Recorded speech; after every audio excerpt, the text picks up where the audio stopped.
les saludamos con alegría esta mañana del festivo mes de junio y de la 10ª semana del tiempo ordinario. Fíjese cómo retomamos el tiempo ordinario, pero no desde la semana 1, ya habíamos tenido la primera parte por ahí a principios de año y ahora continuamos, estamos ya en la 10ª semana del tiempo ordinario y estamos en vísperas de la solemnidad de la Santísima Trinidad.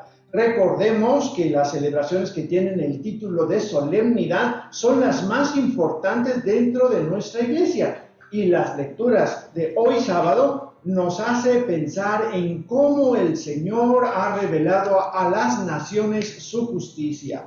Si se quiere enterar bien de cómo está el asunto de este tema, pues hay que ir a misa tempranito, ¿no? Para leer todas las lecturas. Saludamos con mucho gusto a Virginia, que nos acompaña este día en los controles y nos ayuda a que este programa llegue a usted como Dios manda. Para iniciar nuestro programa de hoy, hagamos nuestra oración, para lo cual le voy a pedir a Fabián que nos eche una manita. ¿Fabián? Claro que sí, José. En nombre del Padre, del Hijo y del Espíritu Santo. Amén. Virgen y Madre María, tú, que movida por el Espíritu, acogiste al Verbo de la vida en la profundidad de tu humilde fe, totalmente entregada al Eterno, ayúdanos a decir nuestro sí ante la urgencia más imperiosa que nunca de hacer resonar la buena noticia de Jesús, para que la alegría del Evangelio llegue hasta los confines de la tierra y ninguna periferia se prive de su luz. Amén. Amén. Bueno, mis queridos radioescuchas, ya en este ambiente de oración y sin perder más tiempo, porque los temas que nos trae Luis en la sección que sigue están buenísimos, así que damos paso a nuestra gustada sección de introducción a la Biblia con nuestro compañero Luis Romero.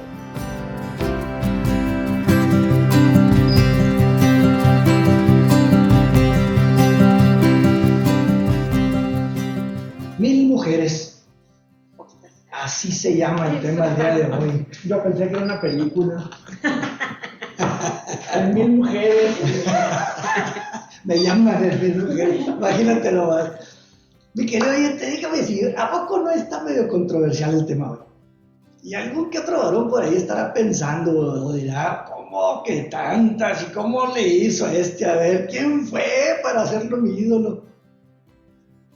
Quizás para empezar, déjeme decirle, quizás esto lo piensa o lo dice usted porque es varón, pero no creo que algunas mujeres por ahí se estén mostrando muy risueñas que digamos al respecto. Aquí Katy no, ya, la verdad, Katy no. Como que ya empieza a voltear a verme así como Ay, que ¿qué pasó? ¿Qué pasó ahí? ¿Qué pasó? ¿Cómo es posible que la Biblia trae estas cosas? Se preguntarán muchos, ¿no? Porque esto es bíblico.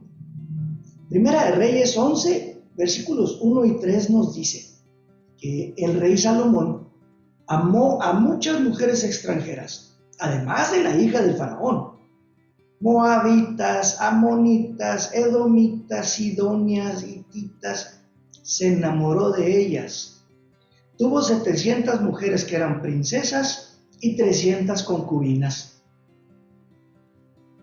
Híjole, cabe aclarar que la poligamia en aquel entonces era legal, era permitido. Pero esto ya era mega poligamia. Era una exageración, la verdad. El Espíritu González quedó corto aquí con el Salomón. Era el rey. Sí, bueno, pues cualquiera podrá decir eso, imagínese. Pero el sueño del libidinoso en todo su esplendor, ¿verdad? 700 esposas, 300 concubinas. Diosito santo, no me des, nomás ponme donde haya. Sí, señor. Y te quedas pensando que si a todas les vas a dar el gasto. Pues empieza por ahí. Y algunos estarán pensando, oye, mujer, entonces, ¿cómo que era? Dale una segunda. Acabo la Biblia lo dice. No se ha hecho chistosito. No, mi querido oyente, no funciona así. Ahí está una de las cosas importantes. Afirmar que todo lo que dice la Biblia es bueno, es legítimo, es permitido, a pie juntillas, o sea, así como tal y como dice, eso sería entrar en fundamentalismo. Fundamentalismo es una creencia religiosa basada en una interpretación literal de la Biblia. La Iglesia Católica nos invita y nos insiste en evitar caer en este error que es muy común. Que de hecho yo creo que no sería una interpretación. Ni siquiera interpretación llega, exacto. Ajá, porque si lo tomas literal, pues ¿qué interpretas? Tal como dice ahí. Instructivo. Puedes tener Ajá. 1000 mujeres. Pero mira, para lo que nos conviene, porque decía San Juan Pablo II, decía que tomamos la religión y la palabra como supermercado. Lo que se nos va antojando y nos hace falta y nos sirve, eso tomamos, lo otro no lo queremos. Sí. ¿Verdad? Y si quieres entrarle al fundamentalismo, pues también hay algunos detallitos por ahí, ¿verdad? Si tu ojo te lleva a pecar, sácatelo. Si tu mano te lleva a pecar, córtatela. A ver si es cierto que tan fundamentalista. Digo, buen está seguidor. bueno el planteamiento, ¿no? Te hablan yo. Esa parte no me acuerdo. No No la recuerdo esa parte. Entonces, bueno, insistimos en esto. No caigamos en el error del fundamentalismo. Hay que considerar el estilo literario, hay que considerar el contexto histórico cuando estamos leyendo la Biblia. Hay que considerar incluso el contexto del mismo texto que estamos leyendo. Hay que ver metáforas, alegorías. Entonces, todo eso nos ayuda a ir sacando los mensajes para poderlo traer a nuestra realidad hoy, para poder hacerlos vida. Esa es la parte más importante. Entonces, regresamos al tema, pues. Y veamos unas ventajas y desventajas al texto de Salomón. Una ventaja, por ejemplo, está bien, cualquiera brinca al placer.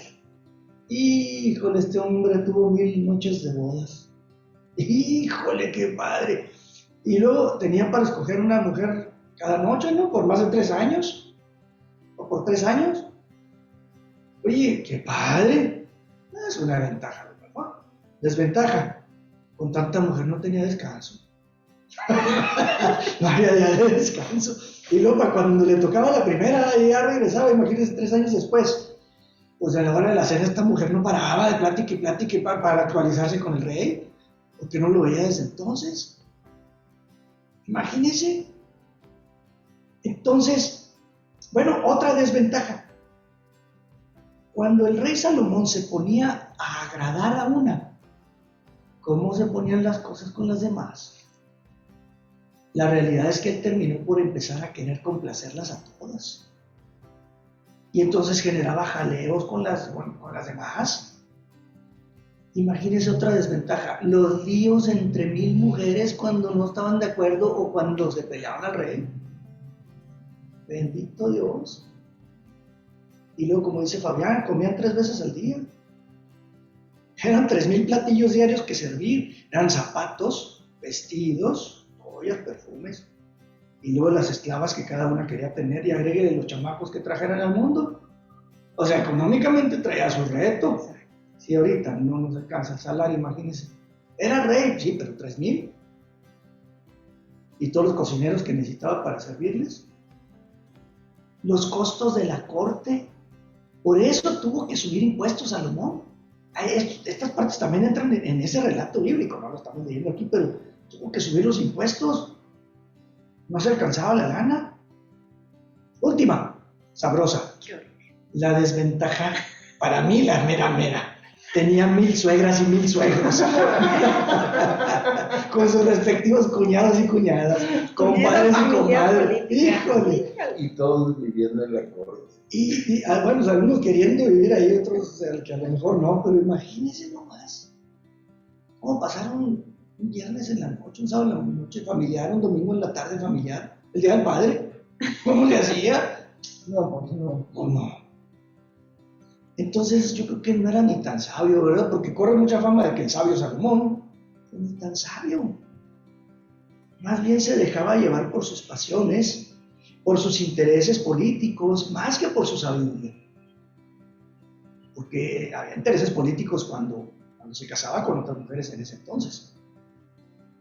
En lo que a falda respecta, no andaba muy bien el hombre. Habrá sido muy sabio en otras cosas, pero aquí no tanto. Y es que no hay personaje perfecto en la Biblia excepto Jesús, mi querido hermano. Todos los personajes que la Biblia nos presenta, algo hay por ahí que aprenderles. Bueno, sí, y hay algo que hay que ver y aprender que no está bueno. Entonces, para llegar a estas conclusiones, pues, no solo me baso en mis reflexiones, en las reflexiones de este pensamiento, sino también veamos, pues, ese contexto escrito alrededor de la cita bíblica que leí. Así que, tomemos esta foto de Salomón ahí con sus 1000 mujeres, sonriente ahí con todo su harem, y vamos a ponerle en el instante para ver otras fotos. Una de ellas, al inicio de su reinado, Dios se le apareció a Salomón y le dijo: pídeme lo que quieras. Salomón respondió: dame sabiduría e inteligencia para que sepa conducirme ante este pueblo tuyo tan grande. Y Dios le dice: por eso que me has pedido, por eso, o sea, no me pediste riqueza, no me pediste tierra, no me pediste aviones, jets, nada. Nomás me pediste eso, y por eso te son dadas la sabiduría y el entendimiento. Y además te daré riqueza, bienes y gloria como no las tuvieron los reyes que fueron antes de ti, ni las tendrá ninguno de los que vengan después de ti. Esto está en 2 Crónicas 1, del 7 al 12. Esto es tremendo. Aquí la grandeza de Dios se desborda en bendiciones para un corazón sencillo y humilde. Oye, es que era rey, es que no era, ahí no estaba siendo el rey, estaba siendo la persona, que claro que es el rey, pero no por ser rey se murió, sino porque le presenta un corazón sencillo y humilde. Ojo, esa es una foto pues al inicio de su reinado. Otra foto, para darnos una idea de cómo Dios bendecía los proyectos de Salomón. El día que el rey inauguró el templo, reconstruyó el templo y lo inaugura con una oración preciosa. Y una de las cosas que pide ahí para que el Señor escuchara todas las plegarias que ahí se hicieran. Eso le pide al Señor ahí. Y entonces Dios le responde, le dice: mis ojos estarán abiertos y mis oídos atentos a la oración que se haga en este lugar. Allí estarán mis ojos y mi corazón todos los días. En 2 Crónicas también, 7 del 15 al 16. Sí, es preciosa esa oración. Hijo, es preciosa. Muy bonito. ¿Te das cuenta, mi querido hermano, de lo que Dios hace con nosotros y en nosotros al decirnos que somos templos vivos de su Espíritu Santo? Híjole, cambiarían muchas cosas en nuestro corazón y en nuestras vidas si nos fuéramos a fondo en esto. Pero bueno, regresemos a Salomón porque luego no nos alcanza el día. Primera Reyes 11:12. Vamos a regresar pues a la Primera de Reyes capítulo 11. Dice: Yahvé dijo a Salomón: voy a arrancar el reino de tus manos, lo arrancaré de la mano de tu hijo. Caray, ¿qué pasó aquí con este hombre? En los versículos 1 y 3 tenía 1000 mujeres. En 2 Crónicas lleno de bendiciones. Ahora, unos 10 versículos después de lo que primero leímos, ahora ya le está diciendo: hasta aquí llegaste, cuate, te voy a arrancar el reino de tus manos. ¿Cómo? ¿Qué pasó? ¿Por qué tan duro esto? Ese chiste, entrarle pues a todo este contexto, de verlo, no lo podemos ver en detalle porque es muy largo. Entonces, vamos viendo la respuesta a esta pregunta.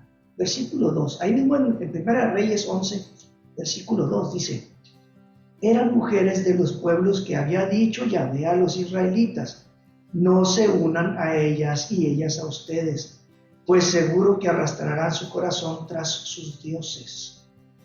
Pero Salomón se enamoró de ellas. Salió enamorado el muchacho, pues. Más que Pedro Infante. El 7 madres y todo eso, Un ¿no? corazón de condominio para tantas mujeres. Sí. Ahora, complementemos un poquito aquí con fragmentos de Primera de Reyes 11, de 4 al 10. Al tiempo de su ancianidad, las mujeres de Salomón desviaron su corazón tras otros dioses. Su corazón no fue por entero a Yahvé, su Dios. Marchaba tras Astarte, diosa de los sidonios, hizo lo malo a los ojos de Yahvé. Edificó un altar a Carmós, Lo mismo hizo con todas sus mujeres extranjeras que quemaban incienso y sacrificaban a sus dioses. Yahvé se enojó contra Salomón por haber desviado su corazón. Ahí está, así de sencillito. Por esa razón Salomón perdió la gracia. Le quedó su fama de sabio, pero nada más quedó desgraciado, sin gracia. Sin gracia. Eclesiástico 47:19, por eso dice: entregaste tu cuerpo a las mujeres y te dejaste dominar por ellas. Si más o menos le vamos entendiendo la vida de Salomón, el sabio. Eso significaba perder la dignidad humana hasta quedar como un monigote sin voluntad propia y a merced de las tiranías ajenas. Qué triste acabó Salomón, siendo que estaba lleno de bendiciones. En su ancianidad perdió la dignidad. Y no estamos aquí hablando de machismo o feminismo, no. Perdió su dignidad porque perdió su amor por Yahvé y perdió la gracia de Yahvé. Hay un autor, Strobinger, que nos dice: Salomón, por quien se manifestó la misma sabiduría, se apartó de esa sabiduría por amor carnal. Qué suerte más trágica. Pues es que fueron sus decisiones. Y siempre es así. ¿A poco no? Consecuencias. Ay, es que me brincó la liebrita y yo no quería, pero pues mira, ¿cómo no? ¿A quién le dan pan que llore? Pues, ¿a otra? ¿A quién le dan pan que llore? Están poniendo, di que no. Esto nos lleva a la Biblia. Ahí está la raíz y el inicio de la pérdida de la gracia, el pecado. Pero no le echemos la culpa pues a las damas, a las mujeres, no le eche la culpa a los demás. Ahora sí vamos a traerlo a nuestra vida. No le eche la culpa a los demás de lo que pasa en su vida. No culpe tampoco a Dios. Simplemente Salomón desobedeció a Dios. Hizo lo contrario a lo que el Señor nos aconseja. Toda decisión que tomamos tiene consecuencias en la vida. Corto o largo plazo, buenas o malas consecuencias. Toda decisión tiene consecuencias. Es más, hasta el no decidir tiene consecuencias, porque ahí ya tomaste la decisión de no decidir y te esperas ahí en el limbo. Y entonces transcurre el tiempo, no pasa nada y entonces a veces es. Aplíquenlo a su vida, mi querido hermano. ¿Cómo andan sus pasiones? ¿Qué tanto llevan la rienda de su alma esas pasiones? Y estamos viendo ahorita nomás la de las faldas. Bueno, quizás hay una mujer que tenga la debilidad por varones. Quizás algunos otros que se dejan llevar por el enojo. Otros por la tristeza hasta llegar a la depresión. Otros por los odios. Ambición. Los dineros. Los dineros. El poder. ¿Cómo andan sus pasiones, mi querido hermano? ¿O es Jesús realmente quien lleva la guía en su vida? Es el Espíritu Santo quien le inspira y es siempre usted dócil a esas inspiraciones. Son buenas preguntas por ahí. Como yo sé que Katy siempre trae preguntas, yo quise ganar. Sí, ya me ganó. Ahora las preguntas son de Luis, esta sección. Les voy a prestar. Porque son muy buenas preguntas. ¿Cómo andamos en la vida? ¿Cómo andamos? Y es el chiste cuando leemos la Biblia, hacernos esas preguntas para traerlo a nuestra vida interior y luego a nuestra vida real. La enseñanza de Salomón en muchos aspectos puede ser digna de ver, puede ser digna de aprender. Fue un hombre muy próspero, excelente. Fue un hombre que buscó la paz dentro de su reinado, excelente. Muchas cosas, pero no en su vida religiosa, porque le falló a Dios yéndose tras otros dioses falsos. Y mucho menos en su cumplimiento con el primer mandamiento. Bueno, por ese primer mandamiento, un cumplimiento de quedarse donde debe ser. Perdió el amor del principio, como dice el Apocalipsis, pero no por el amor a sus mujeres, perdió el amor a Dios. Cierro con esto. Dios siempre nos está hablando, Dios siempre nos está escuchando y luego nos habla. Y yo no hallaba cómo cerrar este tema, mi querido hermano, Ya Jorge me mandaba un WhatsApp tras otro, oye, échame el tema, no termino, dale, mándame lo que pasó. Y yo no hallaba cómo cerrarle, le decía, Señor, ¿qué digo? Y en eso me llamó uno de mis hermanos. Platicamos asuntos de la familia y luego ya al final le mencioné el título del tema. Y me dijo, ¿en serio? 1000 mujeres de Salomón, sí. Y me dijo, mira, si Salomón tuvo 1000 mujeres en su vida, recuerda que tú tienes el tesoro de 1000 mujeres en una.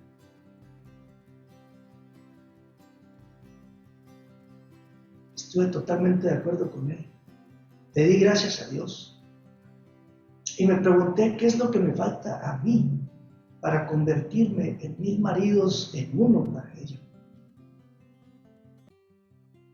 Y entonces me sentí pequeño.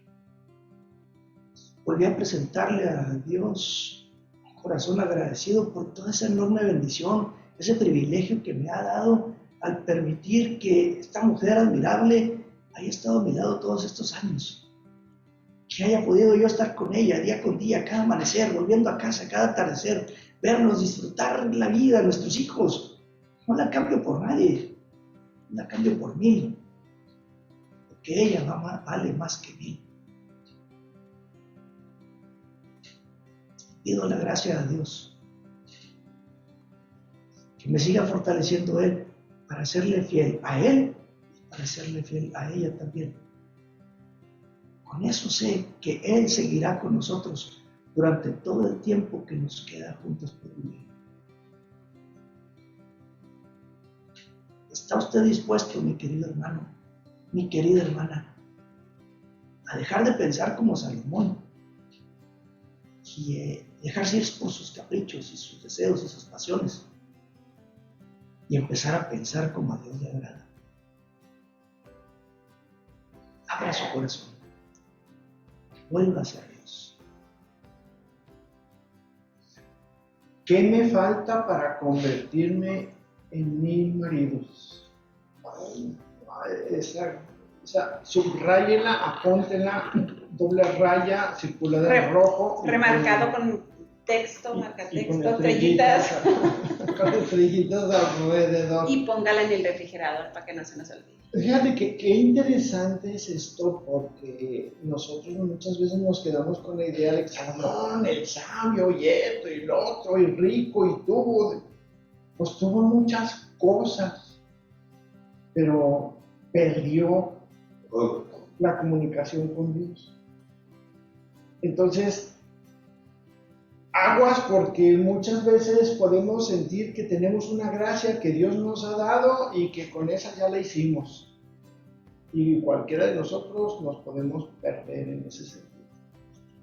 Si tu gracia la ocupas para el servicio del Señor, vas por buen camino, pero si tu gracia te puede hacer perder el piso y perder eso, ¿no? Y dejarte llevar, siempre tienes que estar pendiente de lo que vas a hacer, de esas pasiones que tú dices, eso que de repente te llama la atención, te gusta y empiezas por decir, pues ¿qué tiene? Pues si yo trabajo y yo he hecho esto y he hecho aquí, yo he hecho acá, pues tantito.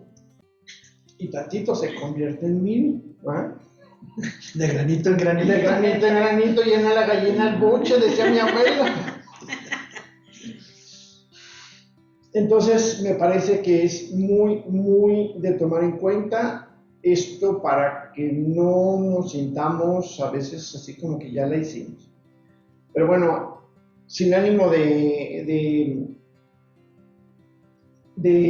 profundizar mucho porque ya llegamos al corte, nada más me gustaría mencionar una decisión que debemos de tener por ahí cerca. Hablaste también de decisiones. Refrena tus ímpetus y oriéntalos hacia el Señor, tu Dios, porque de otro modo te perderás. Vamos a un pequeño corte y regresamos en un momento para continuar nuestro programa de hoy. Bien, mis queridos hermanos, pues regresamos a su programa Palabra y Vida con este interesante tema de las 1000 mujeres. Bueno, sí, ya lo terminamos. Buenísimo para a la hora que entremos en discusión con usted, ya sabe usted con quién, pues ya tengamos elementos para podernos aclarar el panorama, ¿no? Vamos ahora a nuestro personaje bíblico que nos tiene preparado Katy para el día de hoy. Vamos con ella.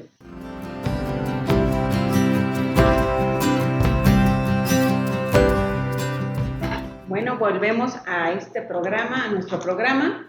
Hoy les voy a platicar sobre Tomás Apóstol. Este personaje que lo conocemos mucho, lo ubicamos muy bien en el Evangelio. Tomás era judío, pescador de oficio y tuvo la gran bendición de seguir a Jesús, pero sobre todo de que Él lo llamara para ser uno de sus apóstoles aproximadamente en el año 31. Datos personales de él no encontré, pero se dice que probablemente nació en Galilea. A Tomás lo reconocemos y también se le da el apodo de Dídimo, que significa gemelo, pero la mayoría lo recordamos por Tomás el Incrédulo. El Evangelio de San Juan es donde encontramos más referencias sobre Tomás. Les comparto solo algunos pasajes. En Juan 11 vemos a Tomás que está con Jesús cuando éste escucha la noticia de que su amigo Lázaro está a punto de morir. Tarda días en llegar a él. Cuando él se entera, les dice que ya falleció. Jesús les dice, Lázaro ha muerto y me alegro por ustedes de no haber estado ahí para que crean. Entonces Tomás dijo a los otros, vayamos también nosotros a morir con él. Esta frase la explican los estudiosos, o lo que nos quieren decir es que Tomás muestra que seguir a Jesús es seguirlo hasta la muerte. En la última cena vemos y escuchamos también a Tomás, donde le dice Jesús que va a preparar un lugar en la casa del Padre para volver y que Él los llevará para allá con ellos. Y Tomás le dice al Señor, no sabemos a dónde vas, ¿cómo podremos saber el camino?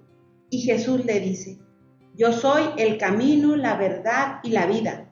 Nadie va al Padre sino por mí. Ahí vemos cómo Tomás de cierta manera es el que cuestiona, es el que pregunta, no sé por qué me identifiqué con él, porque para todo cuestiona. Y la que más recordamos, bueno, Luis también ahora nos hizo varias preguntas buenísimas. Y lo que más recordamos, o donde más ubicamos a mi personaje, el personaje de hoy, es cuando Jesús se presenta ya resucitado a los demás apóstoles, pero Tomás no estaba con ellos. Cuando éste llega, llenos de alegría, le dicen los demás apóstoles que habían visto a Jesús, pero Tomás le dice, mientras yo no vea las señales de los clavos en sus manos, o no meta el dedo en el lugar de los clavos, o meta mi mano en su costado, no creeré. Así claramente lo dice. Nos dice el Evangelio que 8 días después, Jesús nuevamente se aparece e invita a Tomás y le dice, toca mis heridas, y en eso Tomás exclama, Señor mío y Dios mío. Así Tomás puso, de cierta manera, o dio paso a que él reconociera de una manera explícita la divinidad de Jesucristo. Jesús le contestó de una manera muy bonita, así como de cierta manera muy clara, pero fuerte. Le dice y le dice con cierta amabilidad, porque yo pensé que lo iba a regañar, lo iba a reprender por cuestionarlo, pero no. Jesús, al contrario, acepta esa exclamación y refuerza su fe con su actuar. Una pregunta que a mí me salta bastante, les digo que yo soy, ¿cómo Jesús sabía lo que Tomás había dicho? ¿Cómo Jesús se enteró? ¿Quién le fue con el chisme de decirle, oye, pues Tomás anda diciendo que no crees y no te ve? Simplemente esto lo que nos quiere decir, el mensaje es, Jesús sabe lo que tenemos en nuestro corazón. Sabe, no necesitamos, a veces creemos que lo que pensamos, no por no decirlo, la gente no se entera, pero Jesús sabe lo que nosotros traemos en nuestro corazón. Jesús sabe todo lo que tenemos en nuestra mente, todo lo que tenemos en nuestro corazón, lo que nos inquieta, lo que nos duele, lo que nos frustra y lo que nos hace perder la fe. ¿Se han puesto a pensar ustedes o se han preguntado, ¿dónde estuvo Tomás este tiempo que se desapareció, estos 8 días que no supimos de él? ¿Qué estaría haciendo? ¿Dónde se habría metido? El texto claramente nos dice que no estaba con los apóstoles. Lo más seguro es que, triste, cabizbajo y meditabundo, diría mi abuelita, regresó a sus actividades de pescador. Su panorama era totalmente fatalista. Se refugió en sus cosas, en lo suyo. Tenía perdida totalmente la esperanza. ¿Cuántas veces nosotros también regresamos a nuestras cosas cuando no nos salen las cosas como esperábamos? Regresamos sin esperanzas, nos ponemos tristes, nos sentimos solos, desolados y regresamos a lo de antes, a lo mismo, sin valorar lo que se había vivido o lo que aprendimos de las cosas. Tomás se alejó, no se preocupó de los demás, ni siquiera de María. Cayó en cierto grado en el egoísmo, en la indiferencia, él se fue a hacer sus cosas y ya no le importó nada. ¿Cuántas veces a nosotros también hemos caído en esta indiferencia, en estos sentimientos de no importarnos los demás? Pero Tomás, a pesar de su carácter impulsivo, de su egoísmo, de su desconfianza, que lo aleja para poder encontrarse con Jesús, regresa con los demás para esta vez sí estar presente cuando Jesús regresa. Y poder escuchar de los labios, de los labios de Tomás, que toca o que Jesús acepta cierta manera, este reclamo o esta petición que hizo, ¿sí? Y le dice, Tomás, trae aquí tu dedo y mira mis manos, trae tu mano y métela en mi costado, y no seas incrédulo, sino creyente. Así se le abrieron los ojos de un golpe y reconoció a Jesús. ¿Cuántas veces nosotros hemos desconfiado de Jesús y caemos en los mismos errores de Tomás? Pues de cierta manera, Tomás retó a Jesús para que él hiciera lo que él quería, y así creer verdaderamente en que Jesús había resucitado. Nosotros, ¿cuántas veces hemos retado a Jesús para que haga lo que nosotros queremos? Para poder creer o para confiar, empezamos como quien dice en un trueque, tú me das, yo te doy, si no me das, yo tampoco te doy nada. Tristemente, así caemos en este error.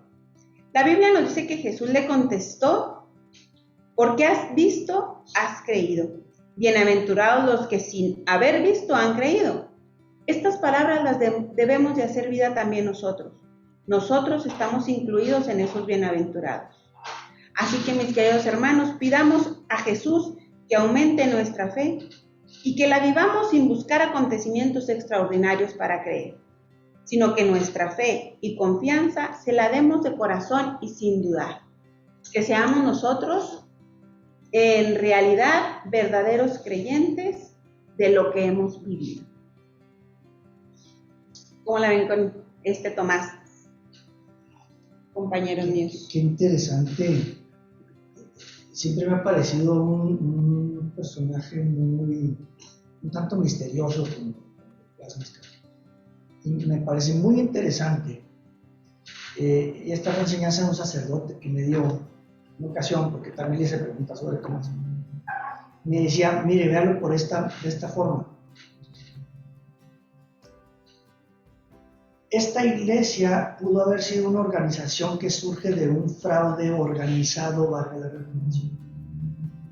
Se pusieron de acuerdo, dijeron Jesús resucitó, firmaron papeles, y entonces todo surge con eso, y ya está. Tomás dijo, no señores, a mí no me hacen tarugo.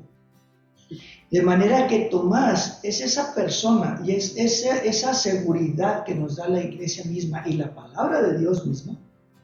Es esa persona que con su seriedad nos dice, yo no creía, a mí no me hacen tonto, no me anden con cuentos, y yo lo vi. Caí de rodillas ante él. Y me di cuenta que sí, está resucitado. Es Jesús vivo, él resucitó. Nos da esa seguridad, pues, de que nuestra creencia es sólida. No es un fraude organizado. Es realmente una iglesia que establece Jesús, que muere Jesús por nosotros en la cruz y que resucita para darnos vida. Y que de alguna manera representa también a nosotros, 11 apóstoles, que también dudaron. A los otros 10, claro. Sí, que bueno, los otros 10 ya lo habían visto. Y creyeron de verdad y dijeron que bueno, sí, pero Tomás decía, no. Y fue pues esa persona que es la seguridad que tenemos con la seriedad necesaria para poder decir, esta es una iglesia seria. Para la redundancia, una iglesia bien fundada. Nuestra creencia fue verificada por alguien que da fe. Y la iglesia pues es cauta desde entonces, para que no nos vayan a andar engañando con doctrinas falsas, con falsos líderes que nos hacen bolas la cabeza. Por eso quédese, mi querido hermano, en la iglesia católica. Véngase al Instituto Bíblico y compartimos con ustedes. Ya le platicarán de las inscripciones. Ya les platicaremos. Bueno, pues vamos ahora a la tercera sección, acá con Fabián, que nos tiene preparado también el cierre de Evangelii Gaudium. Vamos a Magisterio de la Iglesia.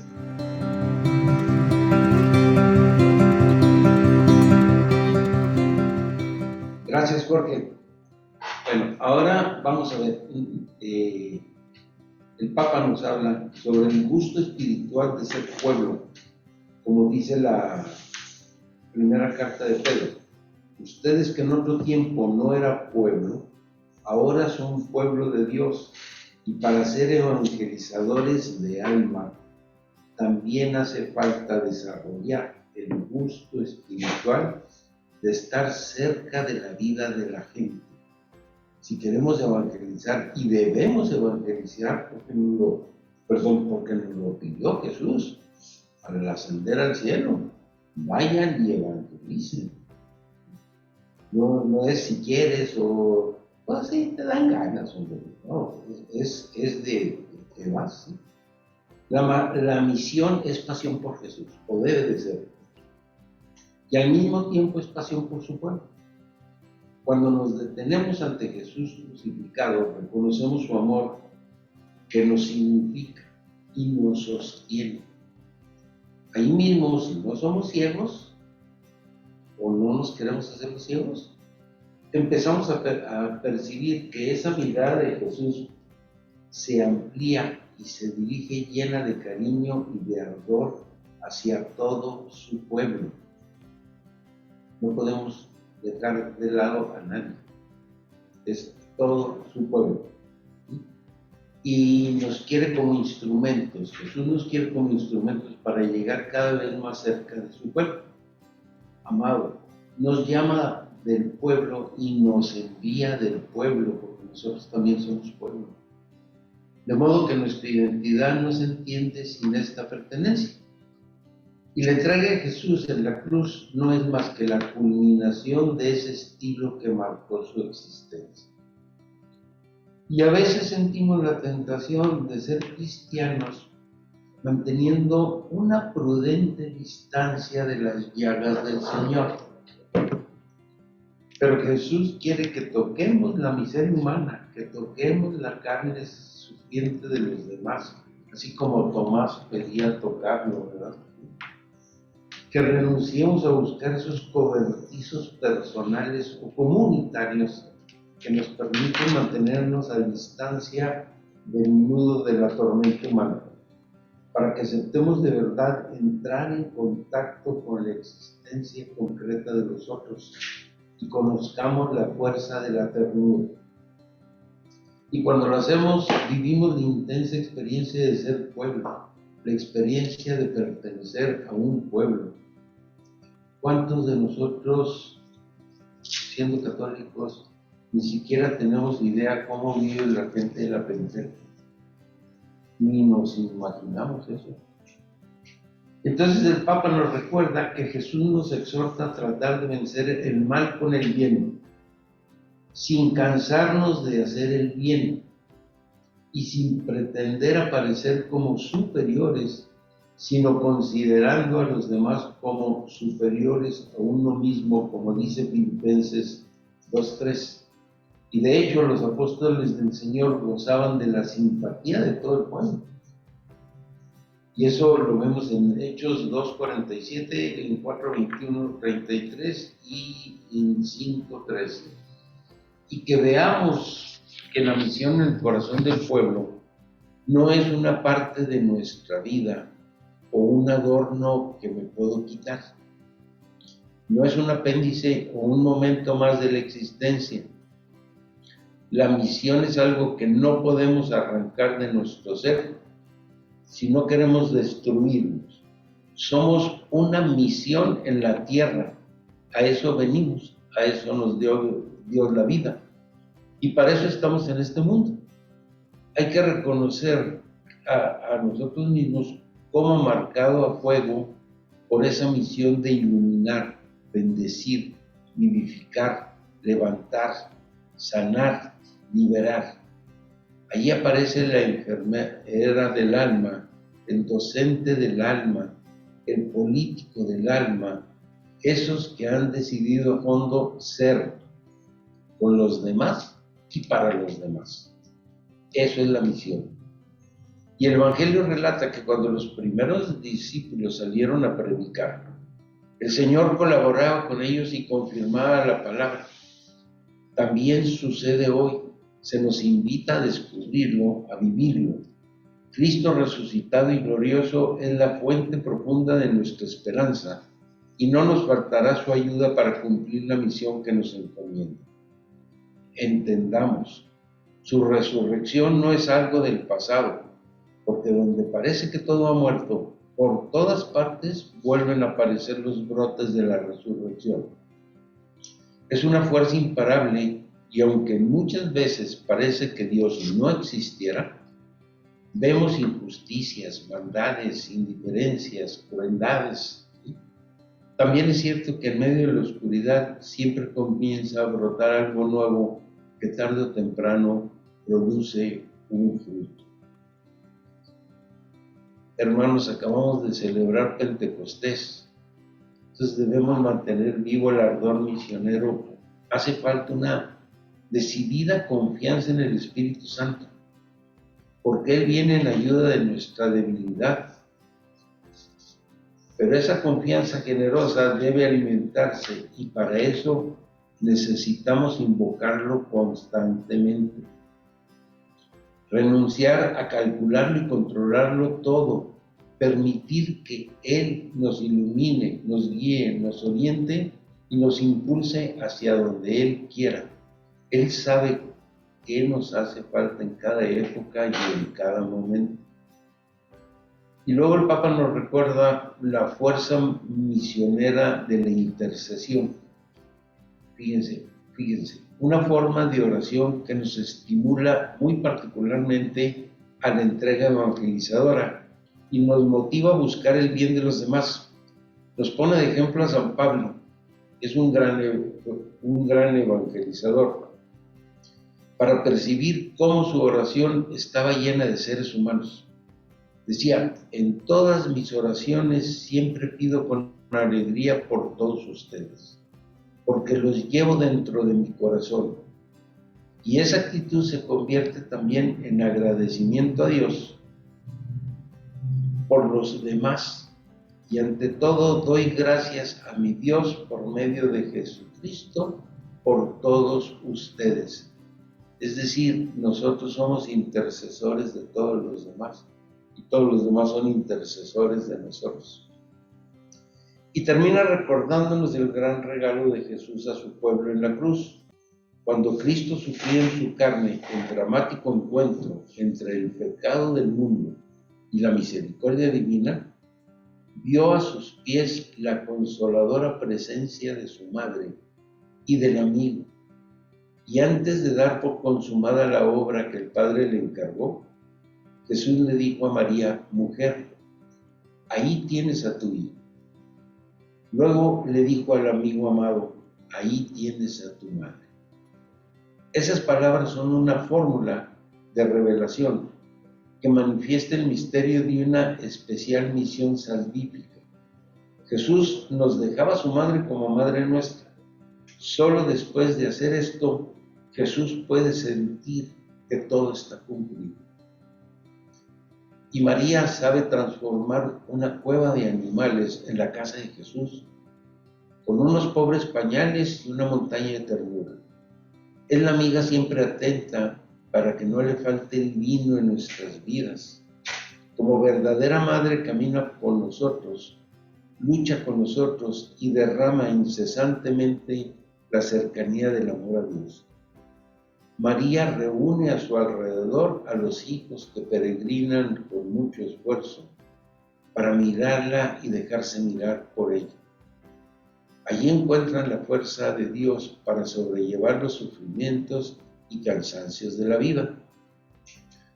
Como a San Juan Diego les da la caricia de su consuelo maternal y le dice al oído: no se turbe tu corazón, no estoy yo aquí, que soy tu madre. Y a la Madre del Evangelio Viviente le pedimos que interceda para que esta invitación a una nueva etapa de evangelizadora sea acogida por todos nosotros, ¿sí?, por toda la comunidad eclesial. Ella es la mujer de fe que vive y camina en la fe.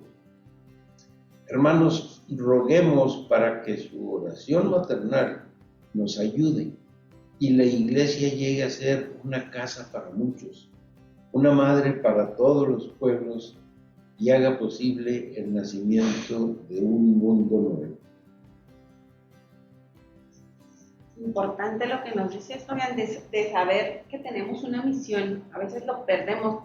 Ahora sí que nos distraemos en cosas mundanas y nos perdemos de la misión que tenemos.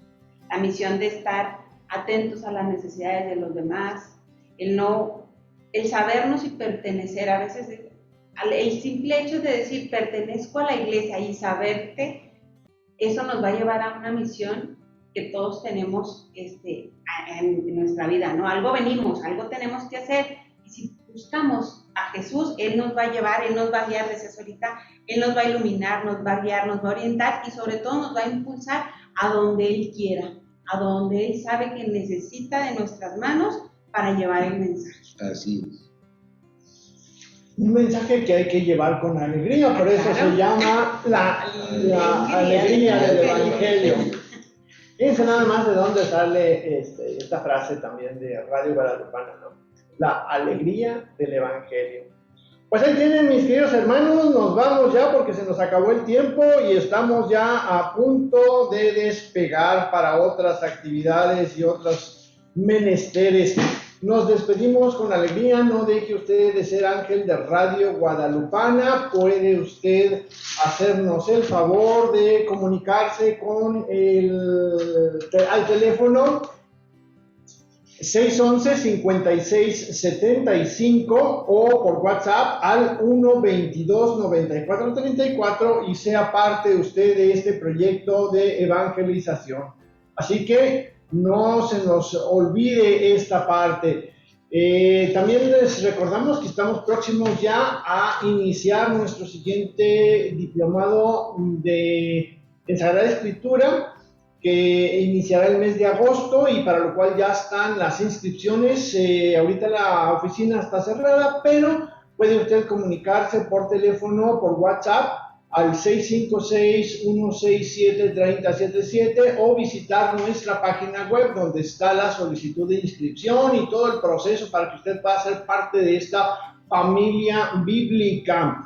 La página web es www.biblico.mx y para finalizar viene nuestro camino del día de hoy. Katy, ayúdanos por favor. Claro que sí, Jorge. El camino de hoy es el 337. Frecuentas los sacramentos, haces oración, eres casto y no estudias, no me digas que eres bueno, eres solamente bondadoso. Y que conste que este era el que tocaba, ¿eh? Yo no tengo nada que ver aquí. Katy sigue pegando. Perdón, es lo que me tocó. Hoy me tocó. No lo pedí. Bueno, pues ahí está, para que nos pongamos a estudiar todos. Nos despedimos con alegría y con esperanza de que haya sido provechosa la información compartida el día de hoy con ustedes. Y también que deseamos que la paz y el amor de Dios los acompañen siempre. Participamos en el programa de hoy Fabián. Katy. Luis y Jorge en una emisión más de Palabra y Vida.